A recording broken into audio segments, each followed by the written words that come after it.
उल्हासनगरातील रमाबाई टेकडी परिसरात एका धक्कादायक प्रकाराने खळबळ उडाली आहे। दोन बहिणींचा विनयभंग करणाऱ्या आरोपीची जामिनावर सुटका झाल्यानंतर त्याने थेट पीडिताच्या घरासमोर ढोलताशा, फटाके आणि रंगानाच करत दहशत निर्माण केल्याचा प्रकार समोर आला आहे। ही घटना 27 एप्रिलच्या रात्री 2 वाजता घडली होती। हंसू झा आणि बिट्टू यादव यांनी एका घराचा दरवाजा ठोठावून घरात घुसण्याचा प्रयत्न केला। दरवाजा उघडताच त्यांनी घरातील तरुणाला मारहाण केली।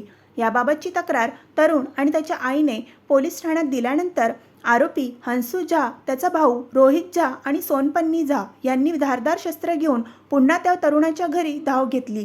तेव्हा घरात उपस्थित असलेल्या 2 मुलींवर अत्याचाराचा प्रयत्न करत घरात घुसून दरवाजा तोडला।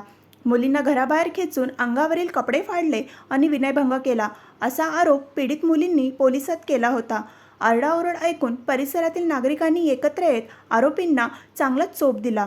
पोलिसांनी दोन्ही गटाकडून परस्पर विरोधी गुन्हे नोंदवले असून संबंधित आरोपींना अटक केली होती। मात्र यापैकी आरोपी रोहित झा याचा जामीन मंजूर झाल्यानंतर आधारवाडी कारागृहातून बाहेर पडल्यावर थेट रमाबाई टेकडी परिसरात ढोल ताशा आणि फटाक्यांच्या गजरात मिरवणूक काढण्यात आली। विशेष म्हणजे ज्या घरातील मुलींवर विनयभंगाचा आरोप आहे त्याच घरासमोर हा सगळा गोंधळ घालण्यात आला। त्यामुळे परिसरात पुन्हा दहशतीचे वातावरण निर्माण झाले आहे। या प्रकारामुळे उल्हासनगर पोलिसांवर संतप्त प्रतिक्रिया उमटत असून रोहित झा यांच्यावर प्रतिबंधात्मक कारवाई करावी अशी जोरदार मागणी स्थानिक नागरिक आणि सामाजिक संघटनांकडून केली जात आहे। ही घटना पोलिसांच्या भूमिकेवर गंभीर प्रश्न उपस्थित करत असून पीडित मुलींना संरक्षण मिळावे अशी अपेक्षा आता नागरिक व्यक्त करत आहेत।